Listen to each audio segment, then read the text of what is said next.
Internationally recognized expert in chakras and energy psychology, Anodea Judith PhD, joins us today to share her decades of wisdom.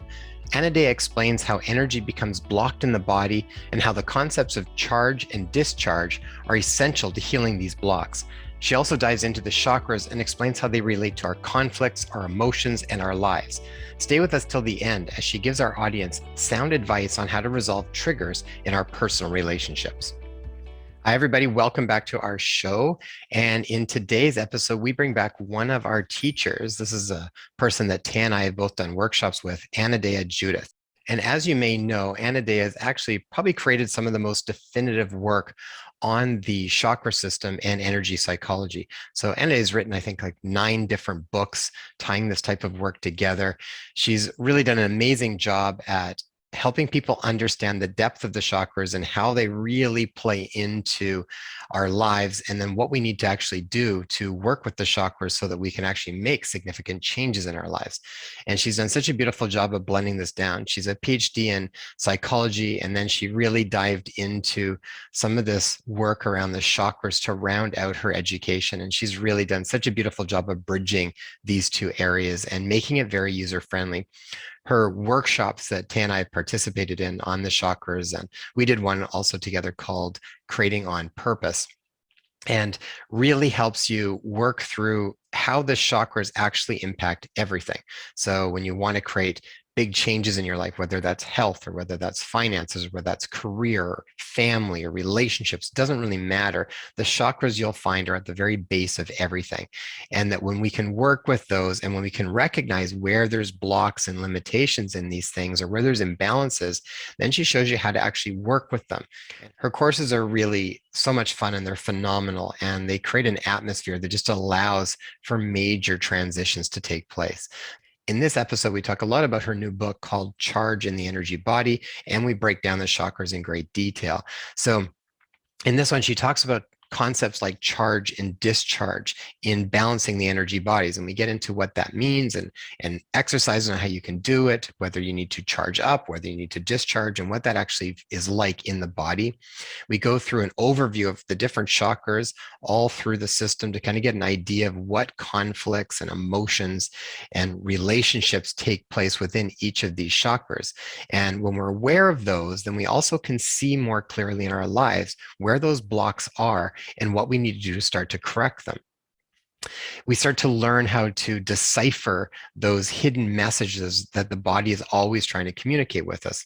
And the chakras are a really great way of tying in specific areas, different body parts, different messages. And the more we get aware and start to listen to what the body's telling us, we can then start to actually implement those changes and then make the changes that we want in our lives so we can start to live the types of lives that we want. I mean, so many things the body is communicating all the time, but we just don't either understand the message, or we've been so disconnected that we don't even hear it anymore, or we don't trust it, right?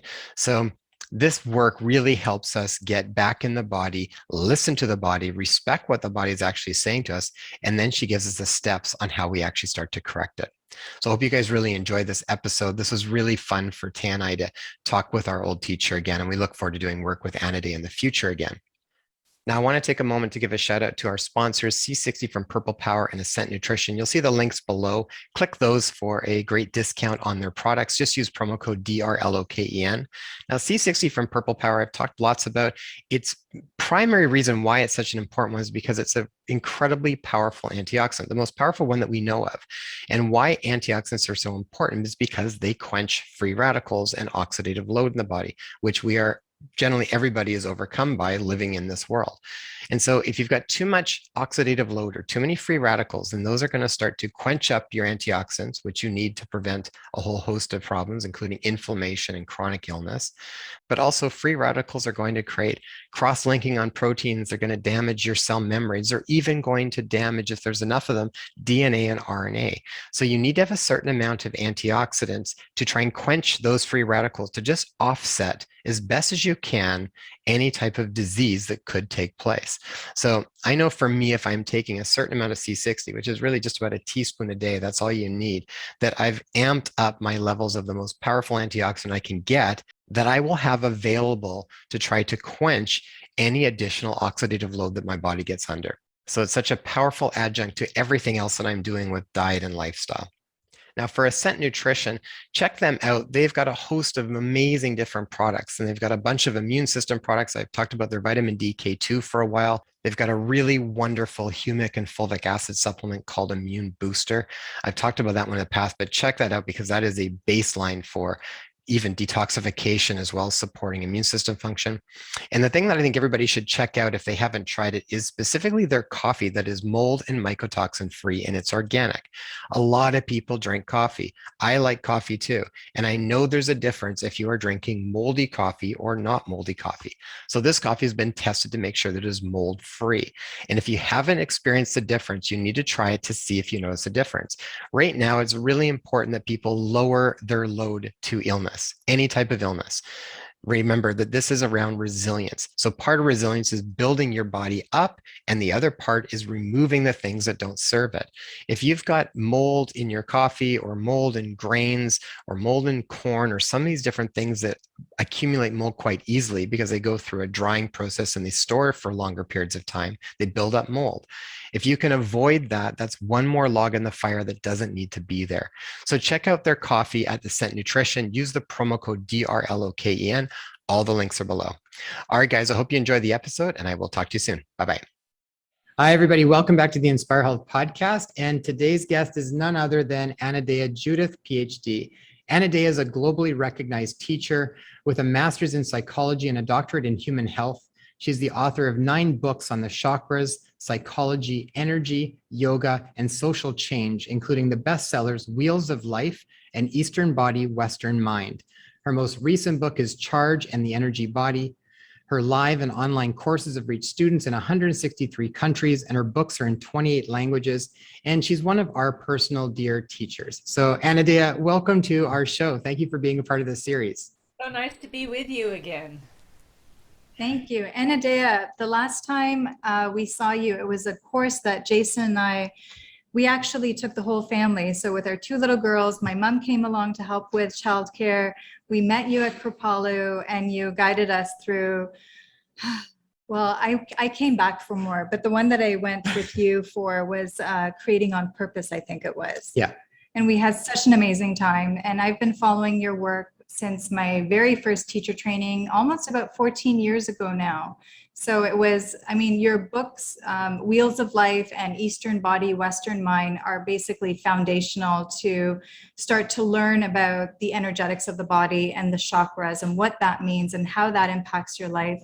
And my background being philosophy and psychology, I was just eating up your content and still do. Like it's so, it's a model through which we're able to see the body in its energetic form, but make very clear connections to everyday life. And it's wonderful for people to have this background and have this knowledge. So thank you so much for sharing your information and your insights with us today. Oh, thank you. So delighted to be interviewing with both of you today. Oh, it'll be fun. That brings back memories. I remember when we would take breaks. This is when we were at Kripalu doing the course. And so we'd take a break and then we would run up to check how grandma was doing with the girls who at the time were probably like, maybe 2 and 3. Yeah. And they'd all be passed out on the couch. Oh, yes, I remember that. In the lounge area, all of them lying on the couch, totally passed out sleeping. So yeah, we're like, all right, they're good. Let's go back. Anodea, for people that aren't familiar with your work at this point in time, even though when we actually put the message out to everybody that we were doing this series, we asked, who would you like us to interview? And your name came up several times. So we're really excited. So those people that put the name in, thank you. Here you go.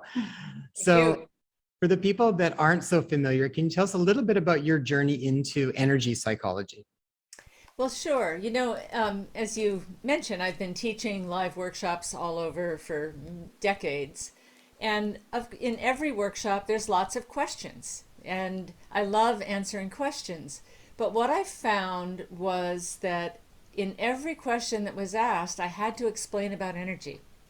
Because it really came down to a matter of energy. Well, this is because the energy gets blocked here.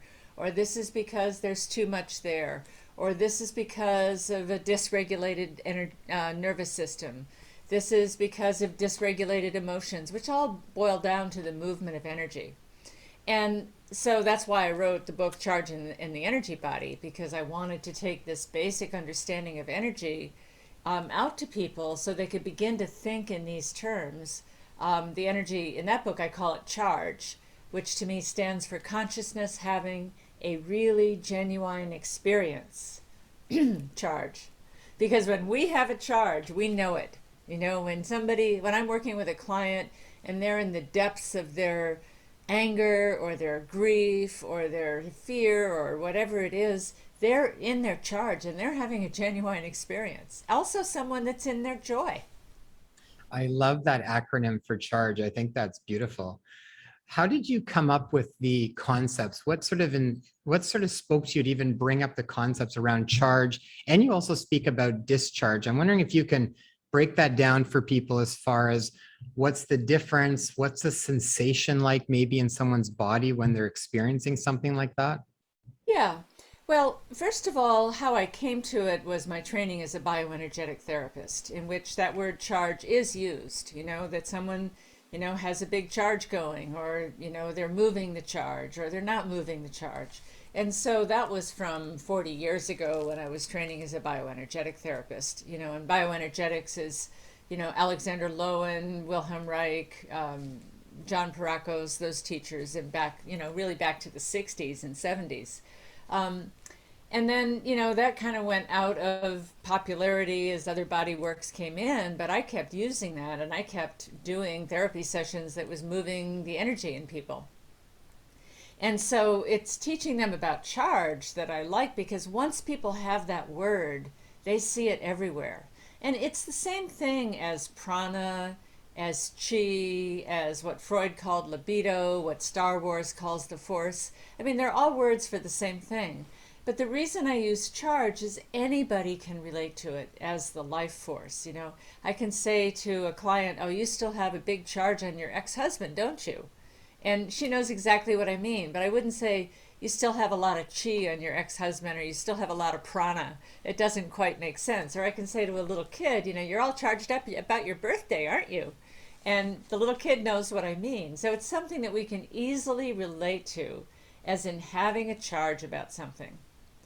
And so, but it's not just, and the charge is our basic aliveness. What I think is that we are seeking aliveness more than we're seeking the meaning of life. And once we have that aliveness, the meaning of life is obvious. It's not an intellectual concept, but it's an experience of being fully present, fully, sensation. You feel the sensation, you've got the thoughts, you've got the feelings moving, you're alive. And that's what it's about.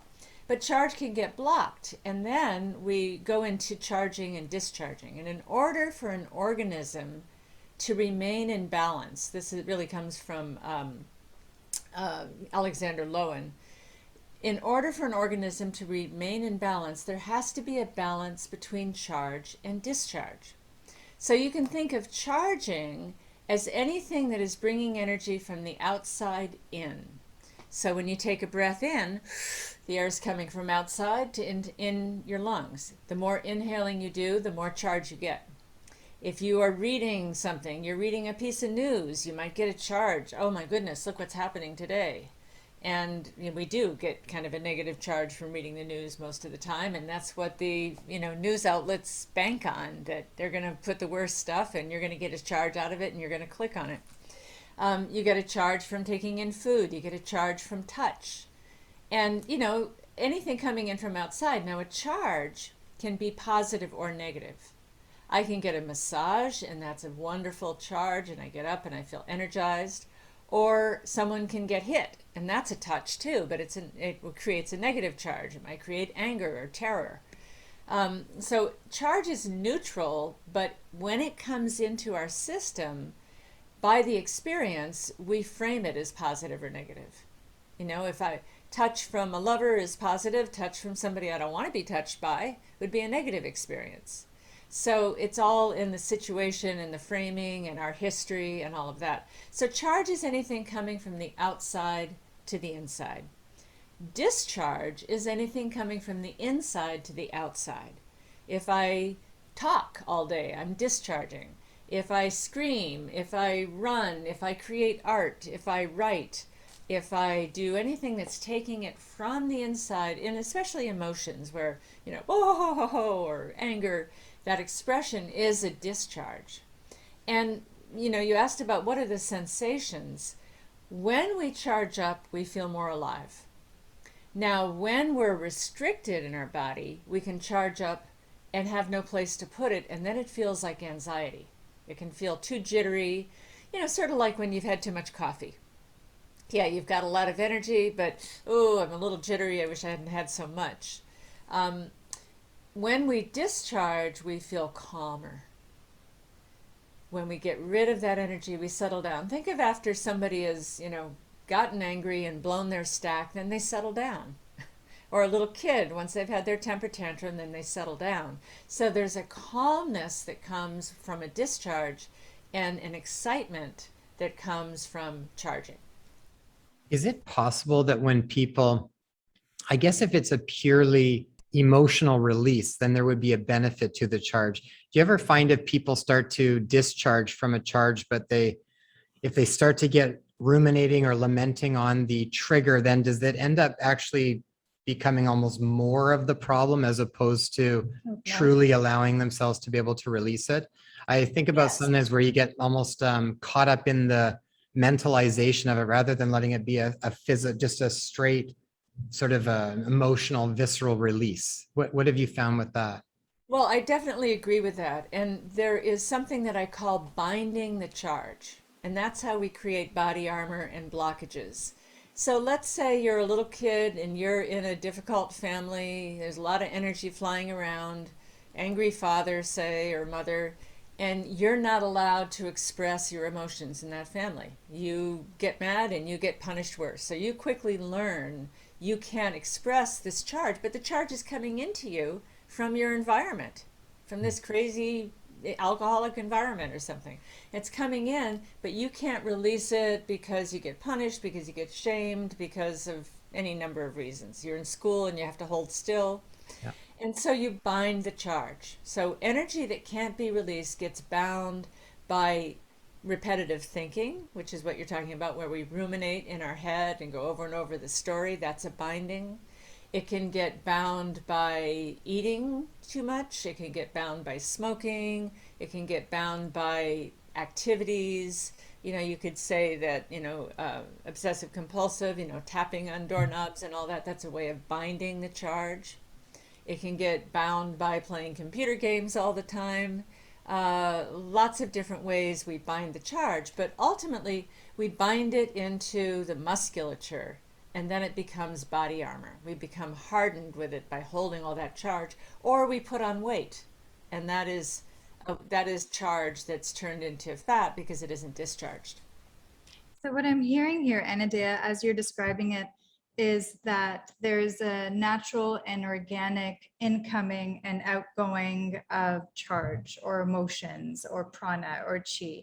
And if for any reason we start to barricade or block or distract ourselves or stuff our mouths or whatever it may be to prevent that natural flow, then it creates that bind that you're speaking of.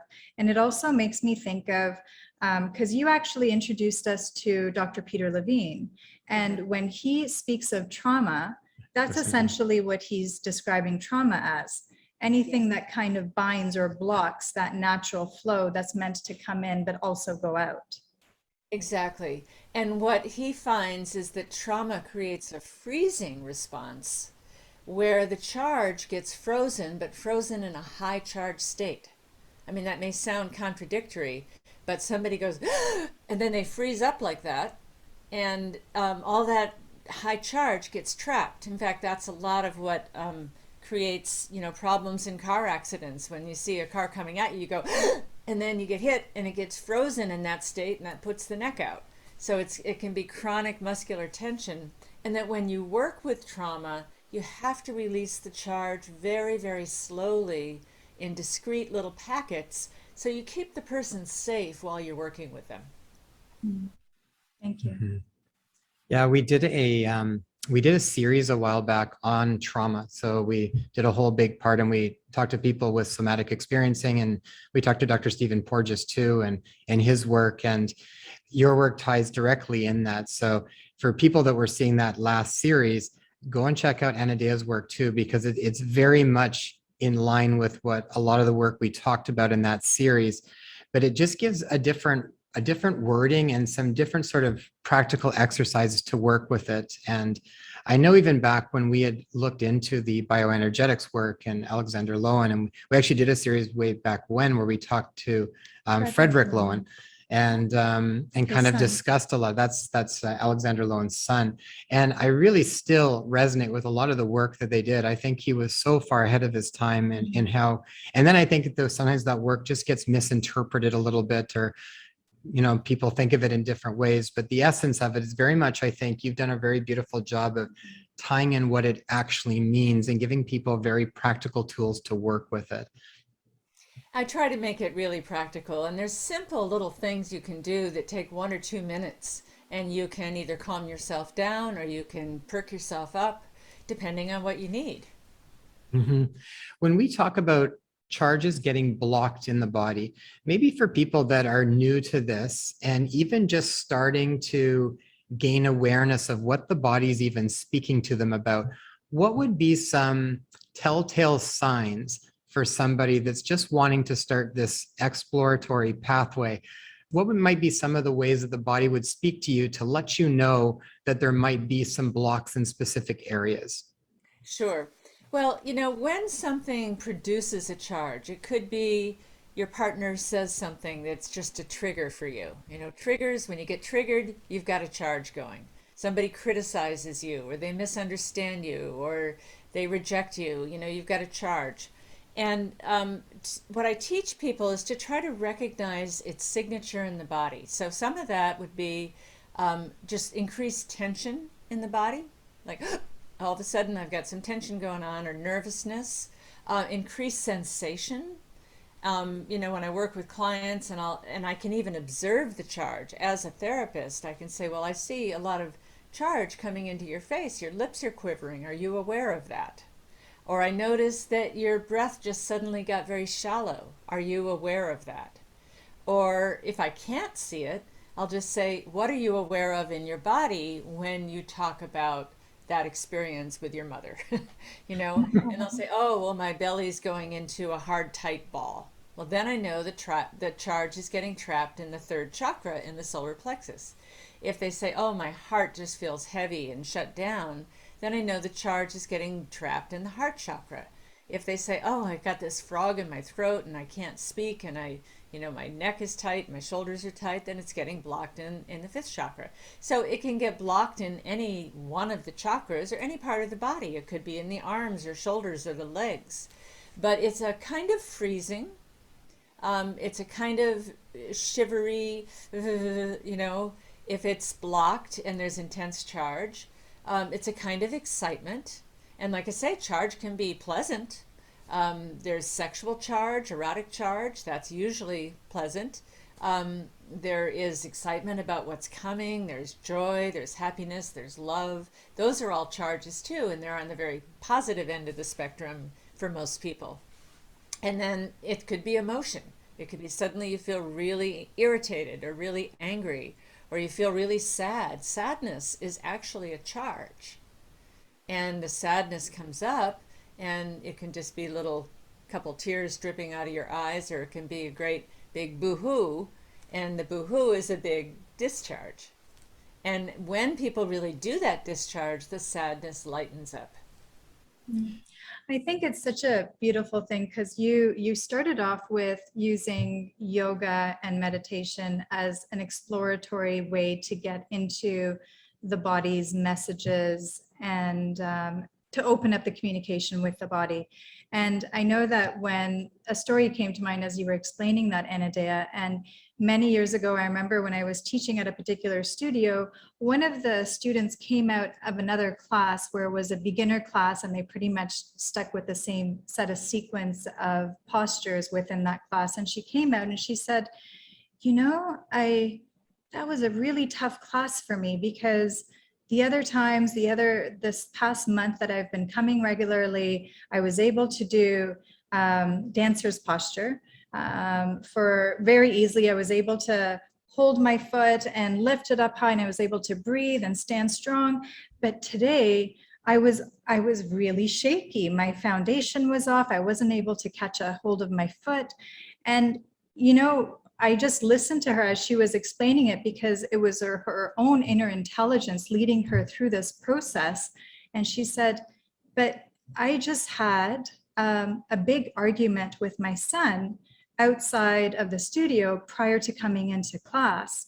And I know that my entire body was tense, but I felt it so intimately during the class, knowing how the postures felt within my body at this time as opposed to the previous times. So it's so interesting, because there are these practices that we have, like the meditation and the yoga, that slow us right down, take away the distractions. We're spending very intimate time with our body, with our breath, noticing our thoughts. And it's this inner intelligence that comes through and speaks to us. And I really find that it's such a formidable way to actually work through emotional or past traumas people may have. Well, there is an intelligence to charge. I find, when people say, well, how do you manipulate the charge? Well, I don't. I follow it Mhm. because I know it has an intelligence in that person, and it's trying to express itself, or it's trying to get out, or it's trying to move freely. And so I instead look at, well, how is this person blocking the charge? Because the charge is intelligence and wants to move free. Mhm. Beautiful. You know, Anodea, I said this before in different interviews, but when you see certain concepts that cross over between different disciplines, I often think you're talking about certain fundamental truths when you see it showing up in lots of different ways, whether you talk about energy medicine or a different aspect of medicine, or it ties into work or education or something along these lines. And I'm an osteopath too. And when I'm working with the body, Right. it so reminds me what it feels like in your hands when you work with, say, fascia. You'll work with fascial unwinding, and it's very much this feeling of following it. You're sort of assisting in just dialoguing with the body is really what you're doing. You're not trying to force it to do anything for the most part. You're creating a little bit of sort of maybe putting a little bit of intent into it. And then from that place, you allow the body to naturally take you on a bit of a journey until it naturally comes through to its fruition. And then in that process, you just reach a new set point. You sort of get this place of stillness, and then you run into this new set point for the body. It's allowing, really. And Mm-hmm. you're giving the body support. I remember now that you were an osteopath. I'd forgotten that until this moment, but I remember that from before. And I have a really good friend who's an osteopath too, so I've learned from her. And but you're giving the body support so that with that support you can allow it to return to its natural organic state and its natural healing process. Mm-hmm. Yeah. And when you mentioned fascia, fascia is very interesting, and I'm sure you know this, but it is electrically conductive. And Yeah. so when the charge comes up, I think it moves through the fascia even more than the nervous system. I mean, it does both, but that you can feel that just shooting right up your back or shooting right up your front, or and we can. That's why tapping can work, because it actually takes the energy and moves it through the fascia, and the shape that the fascia is in. Like if you're all rounded, then when the charge comes up, it goes in that shape, because that's, your fascia is very shortened in front and your shoulders are rounded and your belly is collapsed. Then the fascia is going to be reinforced in that shape every time a charge comes through. And that's how we get reinforced in our patterns. So if my heart chakra is blocked and I'm protecting it, and someone sends me energy, I mean, I'm just going to reinforce that pattern unless there's an intervention. And Mm-hmm. that would be a therapeutic way of just saying, oh, what does the charge want to do? Oh, it really actually feels blocked here, but it feels better when I move my shoulders back and I can take a deeper breath. And now when the charge comes in, when love comes in, I can accept it. I can take it in. I love it. I've been practicing with something on my own, just that I kind of coin emotional unwinding, and I'll literally just get my own get in a place of presence and sort of feel where do I feel a charge in my body. And then I'll place my hands kind of around there. Or if Taya was there, I might get her to put her hands. So it might be on my heart or on my liver or wherever it might be. And most of the time it might kind of tie with the chakras or the viscera. And just then with me kind of keeping my presence around that area and with a little bit of contact on that area, I'll just let my body naturally start to move as I'm staying in the feeling sense of what is going on. So if I was feeling sadness, for example, and I might have, feel it more in my chest and my lungs or something along those lines, I might have a little bit of contact in that area, allow myself to just stay in the sensation of it and let my body physically almost unwind within it. And I find that it just plays this nice assistance in letting the whole thing start to unravel and finish. It's almost like That's exactly right. like a sigh at the end is what you come to at the end of it. Yeah, that's exactly right. And that's similar to the way I work. But there is one step that I would add, and you might try this sometime. And it's sort of counterintuitive, but it works like a charm in a few short minutes. And that is when someone has a charge, and let's say I've got a charge going up and my shoulders tighten and they start to come up toward my ears and my neck comes forward. That might be a common response for me. Most people will say, okay, I'm going to try to put my shoulders down and bring my neck back. But what that the body is doing in an unconscious response. And to help it unfold, I encourage them to do it more. Mm-hmm. So let's say I notice somebody's shoulders get tense, or they tell me, I'll say, okay, very slowly increase that, exaggerate it. And so if I exaggerate it, I might go like that. And then if I take my whole body into it, I might find that my hand wants to go into a fist and I want to, pull away like that. And you let the body go all the way into the defense, but slowly. And then when you get to as far as you can go in that, I might say, well, what is this body posture telling me? Might be saying, I'm scared, or go away, or you hurt me, or something. Sometimes I have the person express that. Other times it might not be anything they can put their finger on. Then you slowly unwind, going in the opposite direction, but it's really incrementally slow. And when you do that, the body opens wider than it was before you exaggerated the response, because you allow that response to complete.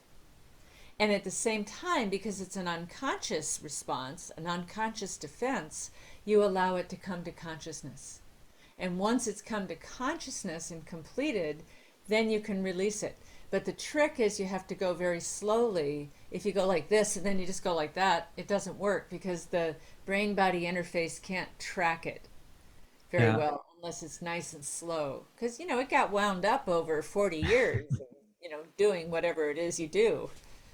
I think you should have an honorary osteopathic degree on top of everything else you've done, Anodea, because that's exactly what it's like. You can kind of work in osteopathy. You're kind of taught in lots of different ways, but one, you can do a direct adjustment, which would be almost more like when we think of a chiropractic adjustment, you're finding and you want to move it in a certain direction, or you do an indirect or a functional technique, which they call is, and you go into the lesion. So you actually so if my body would be stuck like this, you assist it passively to fall into there very gently, and you just hold it. And eventually the body's innate wisdom naturally, when it's done, takes it out of it and back into correction. So you'll probably even feel it in your hands that they will naturally start to unwind back out when the body has completed the cycle. Yes, So exactly. yeah, that's beautiful. I love it. I love when I see so many parallels with everything. You had talked about the chakras. So I know this is a big question, but can you give a bit of an overview on the 7 chakras? I really think you, out of almost any text that I've written, I think you've done some of the most definitive work on really breaking down the chakras in a really complete way. So for people that want more depth, you need to go read the books because there's a lot of detail in it, or do the courses, but maybe give an overview so that people can relate to the different chakras a little bit. Sure. So first of all, we talk about the chakra system, which is a whole system for the complete experience of being human, from living in a physical body to connecting to spirit and the cosmos, and everything in between, our emotional body, our relational body, our creative body. And you can think of the chakras as organs in the energy body. And my definition of them, I'll start with that, is chakras are centers of organization for the reception of life force energy, for the assimilation of life force energy, for the storage and the expression of life force. So I'll say it again. Chakras are centers of organization for the reception, the assimilation, the storage, and the expression of life force energy or charge. And each of the chakras do that receiving and assimilating and storing to the degree that they can on their different levels that are associated with the 7 elements.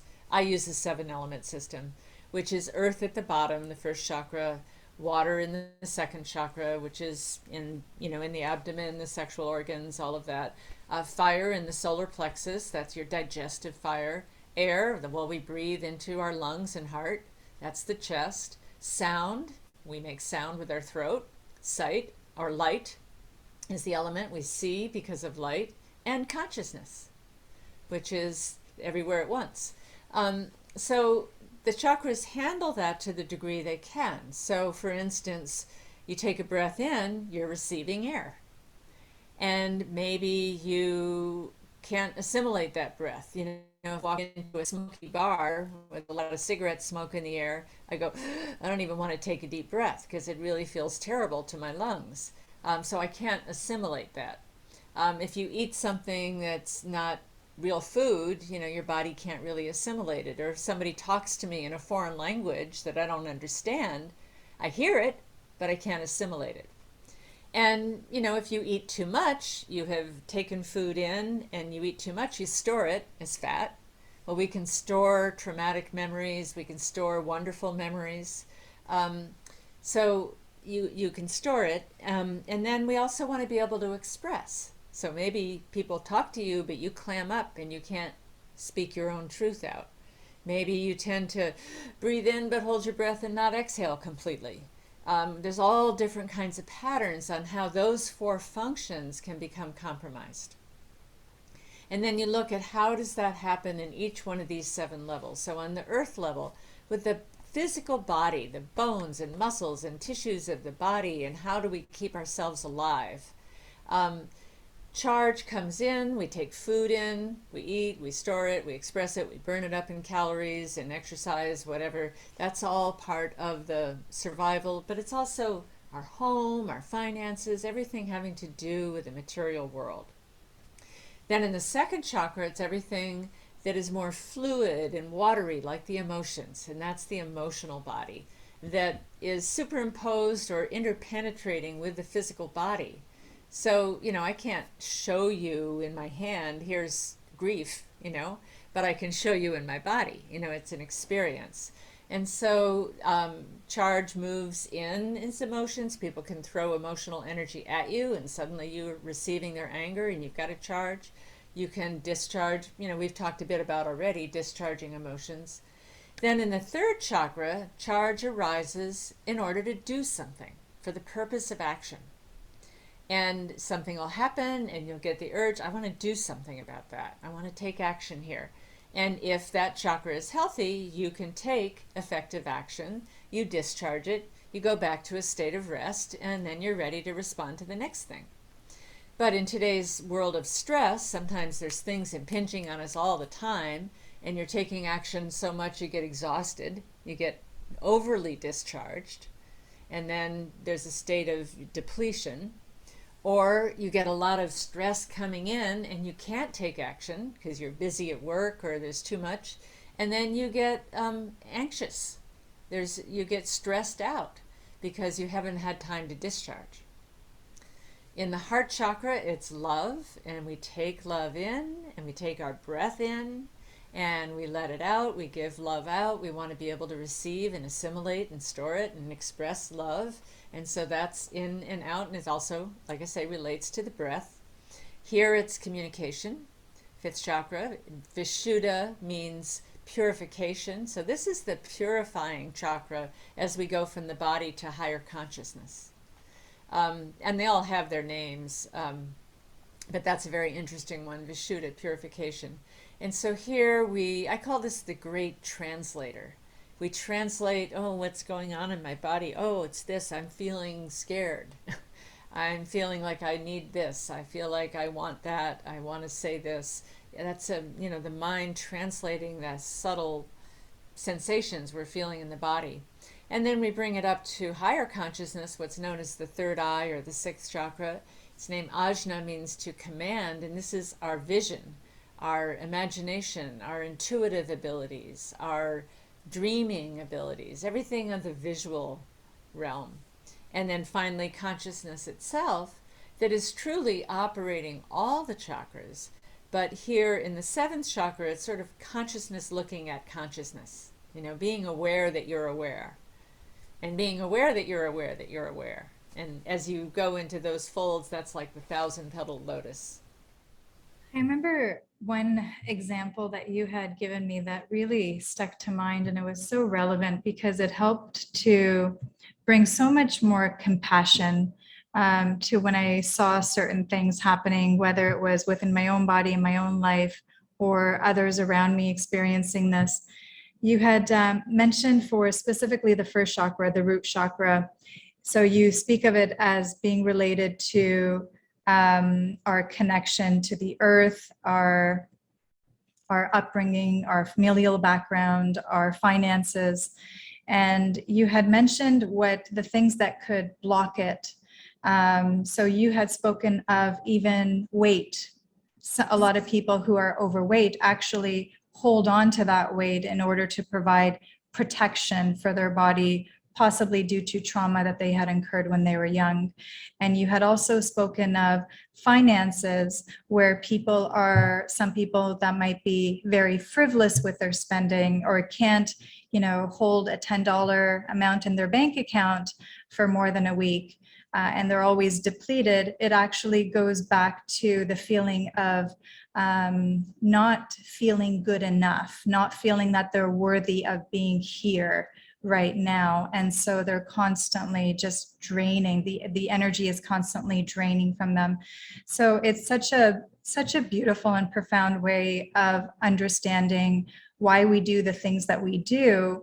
But at the same time, once you know the things that we can start to do about it in order to heal each chakra and essentially return to a place of wholeness. Yeah, and this takes the shame out of it, Mhm. especially, when I deal with women and weight problems, there's so much shame around that. And I guess for men too, but women especially because of body image. And to look at the body as a storage battery for charge. And the body does what it has to do to survive whatever you had to survive. And so if you were in a family where you couldn't discharge and there was a lot coming at you, your only recourse might have been to bind the charge in terms of weight. That might have been the only thing available to you. Whereas maybe your brother did a discharge by constantly getting into fights. It could be the same situation, but two different ways of dealing with it. But when I talk about this, then it takes the shame out of it. It's not that I'm bad or flawed in some way. It's that my body was really trying to take care of me in an impossible situation. And it's just holding a lot of charge. And the healing of that is to begin to discharge what the body has been holding. And when someone starts to do that, the weight often falls off. I think that's beautiful because what it does, again, it goes to the heart of the issue. Yeah. You're actually listening and tuning into your body's own wisdom, which is communicating with us all the time. And through that tuning in, you're meeting it from a place of lovingness, rather than, I need to fix this right now. I need to make this go away. So it's a very different approach. And once you do that, once the lovingness within you comes and you meet the body where it's at and you listen and you hear the feedback, then you can start to offer it exactly what it needs to heal. And so for a person, let's say as an example, for a person who is overweight, because we all know that, you know, getting on a diet plan, it doesn't really work because you're dealing with the symptoms. You're not going to the root problem. What are some of the ways in which we can come home to the body, listen to it intuitively, but also create the open communication in order to assist it back to wholeness and to healing, to true healing? Well, we're actually in relationship with our body. You know, the mind and the consciousness is in relationship to the body all the time. It depends on what kind of relationship. And when that relationship gets estranged, communication needs to happen. Just like if a couple gets estranged, you need to do some, you know, deep communication. And so, you know, the first step is just to talk to your body. You've got an ache or a pain somewhere or something that reoccurs, you know, what's going on with you? What do you want to tell me? What are you feeling in there? And, you know, you could do that in your own mind. You could do that with automatic writing. You could do that with a therapist. You could do that with movement. You know, you know, sometimes they'll say, well, somebody's shoulder is twitching. Well, what's your shoulder wanting to say? Well, again, if you do it more, it might be wanting to say, get off my back. You know, you can actually let it go all the way into its full expression. What are your, you know, often I find the hands and the arms get frozen. And that can be in the conflict between reaching out for, you know, parents, come pick me up, hold me, reaching out for love, bringing it in, and then that being blocked, or the conflict between reaching out and wanting to strike out, like to hit somebody away or to push somebody away. And when there's an abusive parent, a child wants to push them away, yet it's their parent. They want their parent. So there's a lot of conflict. Do I want to pull you closer? Do I want to push you away? Well, it's both. And then that can get frozen and locked up in the arms. So you have to free, you know, there's an exercise I do called Come Closer, Go Away, where you get to express both of them until it kind of frees it up, and then you've got the freedom in the arms. So it's letting the body be a communicator, communicating with it, and then understanding, forgiving, just like you would in relationship, you know, forgiving the body. Oh, I'm sorry I made you wrong all these years for giving me a big belly. I'm sorry I made you wrong all these years for getting sick. I'm sorry I made you wrong. You know, what can I do? What do you need from me? Well, I need you to rest more. I need you to pay attention to your diet. I need you to exercise more. I need you to get a hug, you know, and there is a communication there, and then the relationship starts to heal. I think that's beautiful. And, you know, it makes me think too, when, you know, just like in couples, when you are arguing with a couple, you're not usually going to get to the resolution of that when you're still in that stress state. That's usually not when we are thinking most clearly or getting to the root of it. And I think of the same thing when we're trying to have that relationship with our body and get a better, clear understanding of what's going on. I feel like almost like even like the work that you see with like Heart Math Institute or something, it's like when you get into more of that settled state a little bit more, that heart brain coherence, where the brain and the heart are actually communicating more coherently, then I feel like we get to actually have these honest kind of conversations with ourselves, or the door opens at least to have that kind of conversation. So I know personally it's hard for me to have a conversation like that if I'm still kind of amped up a little bit. I might need to discharge it or get into that state where I can come down so that I can actually start to see more clearly, or with more clarity, what's actually going on. Well, if I were to put that in terms of charge, and I always tell people this, when somebody's really angry, they are busy discharging. And until they are discharged, you will not be able to get anything in that will land. You know, in the same way with a child when they're in a temper tantrum, you know, or they're having, you know, and you're trying to say, now calm down, that, you know, that toy isn't that important and just go sit and take time out. That's actually not a good thing to tell a child. You know, let them finish discharging. And once they finish, they've got room to take in something. And until then, they don't.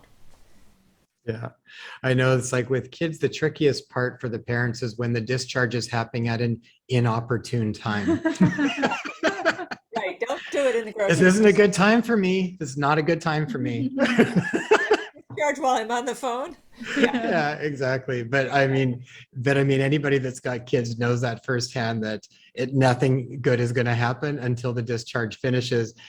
And then that opens up the space for usually the hug or something along those lines, where then that all the equalization starts to happen. I've actually sat down beside both of our Mhm. little girls. I've grown to be more patient, so I didn't do it as often with my 17-year-old son, but I've sat with them, and at home, when we've been at home and they've gone through temper tantrums, I've watched them. I'm there, I'm present. I'm not trying to talk them out of it, but I'm bearing witness, and I might turn and pet our dog while I'm sitting there.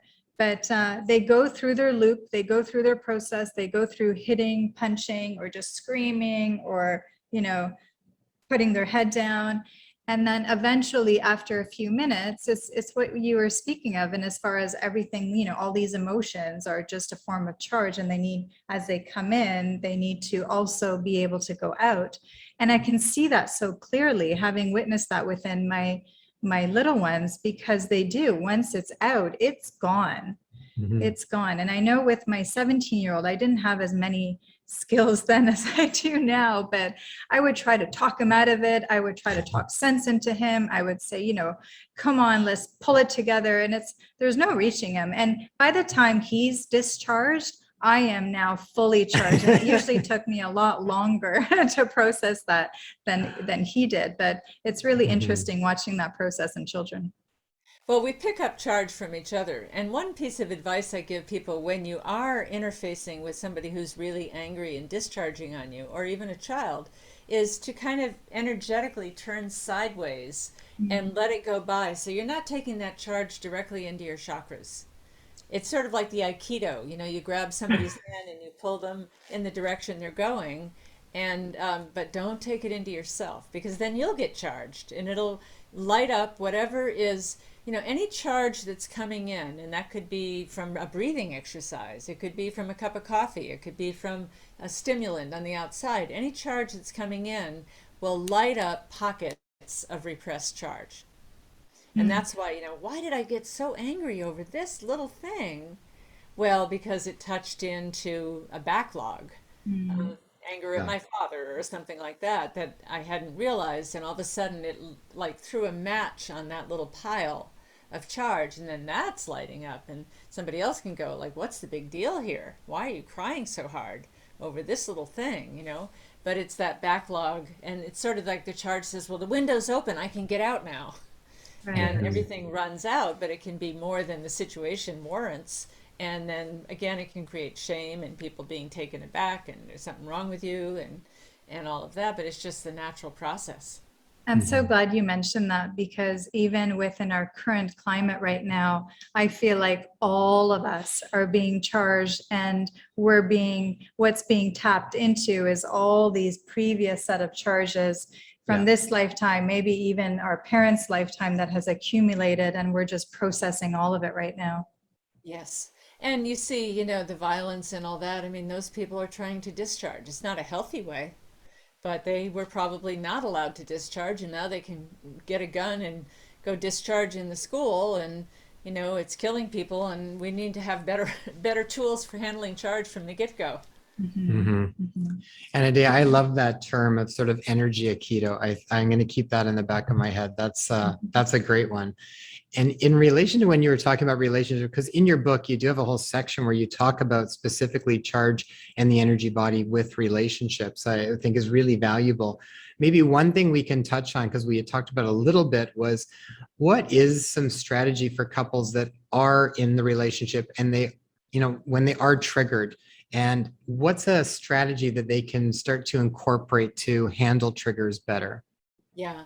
Well, first of all, the person that triggers you, it doesn't mean you picked the wrong person. You picked the right person, because we unconsciously pick people that will trigger us. And when you get triggered, when your partner says something and you get triggered, The first thing is to just say, oop, I feel charged right now, and take a little time out. And it can be 5 minutes. You got to promise to come back and go, not with, you did this to me, you brought, but, oh, I have charge, and be really curious about it. Where is it in my body? When have I felt this before? What am I telling myself about it? Oh, I'm telling myself it's no use, he'll never change, blah, blah, blah, blah, blah. What are you running? What is your fear? Oh, I'm just afraid that you're going to leave me, or I'm afraid that we'll be like this forever, or I'm afraid that I'll never get my needs met. Um, and to really start to use that charge as an information source of your own. Like, thank you for giving me a charge so I can explore it in here. And then when you've done that work, to come back, and hopefully your partner's done it too, and say, okay, so yeah, when I was feeling charged, it's not what you did wrong. It was like this triggered in me this hopelessness that I had as a child, and that made me shut down, and then it made me angry, and I just was telling myself that you'll never listen, and and what I really need is just to be heard. What I really need is a hug. What I really need is some reassurance that you still love me. And I spell it out in the book with the steps. But it's really just to get down to what the charge is telling you, and then bring that back, and then you can have a really meaningful dialogue about it, and a healing. It's a beautiful process because it really, in order to do this process, we have to first step into a certain space, I think, of consciousness where you're courageous enough to have an honest and an openness within yourself to just explore what's really going on. I know even when we would do the coursework with you at Kripalu, it's a beautiful environment, because as you do this and you're partnering up with people that start off as being strangers, and at the end, it's like everybody's in tears and hugging. And because you also bear witness to people stepping into that space. And that in itself is such a beautiful space to hold for everybody else to step into that too. And just, and do it without this feeling of self-judgment or judgment from others or any of this stuff. You just let yourself start to process whatever might be there. And everybody's got stuff from somewhere. It's an ongoing kind of journey, but the gift around the charge is that it constantly will let you know when there's something to take a more in-depth look at.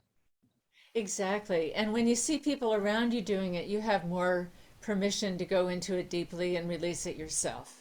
And especially with the fun and games exercises I use, it makes it a little more playful and gives a lot of permission. But I find that what you just said, Jason, is it's the deepest honor for me to be with a client or a student or someone that is in the depth of their charge. Whether it's terror or anger or joy or whatever it is, it's a deep honor, because that's the presence of the divine.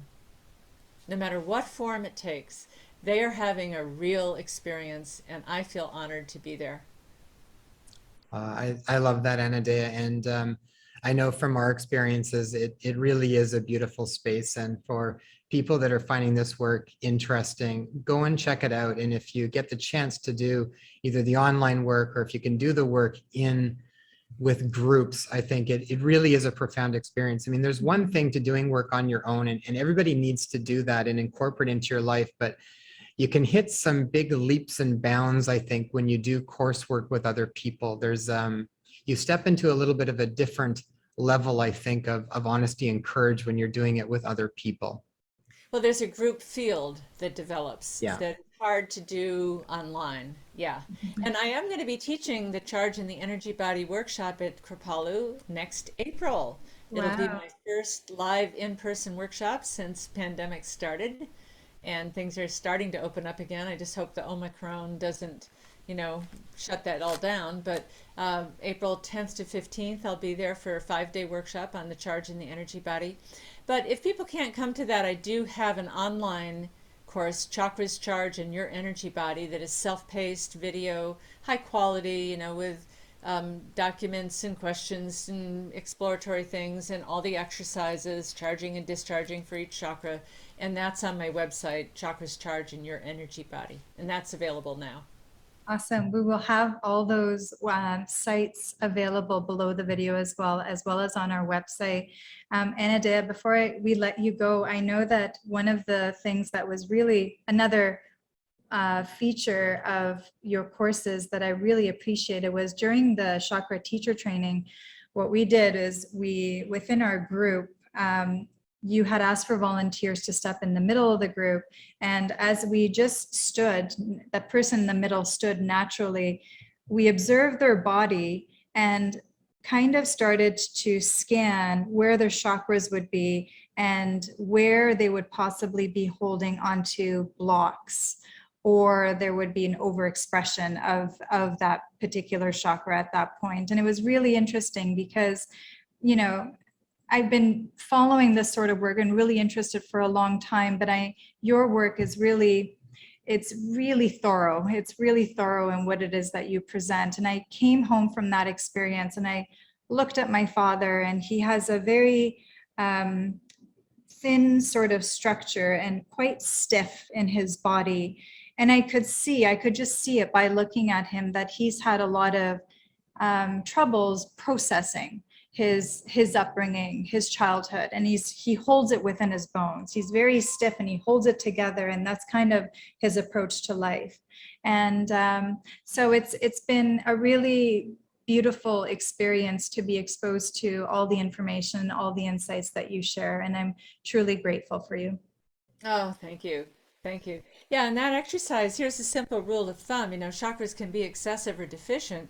The excessive chakras come out in front. If you look at somebody sideways and you drop a plumb line from the middle of their head down, you know, and you look at their alignment, the deficient chakras hang out in back.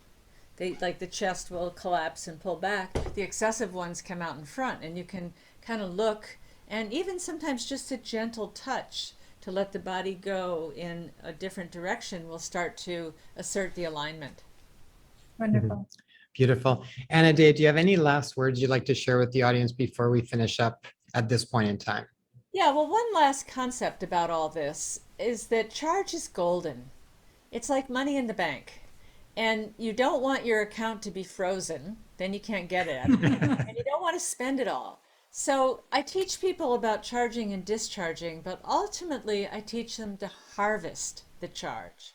And that means they don't have to discharge it. They can relax the tissues and harvest it into the cells of the body. And that is what they can finally, when they can finally do that, and that you have to do a lot of unblocking first. But finally you get to harvest the charge, and that is like harvesting pure gold.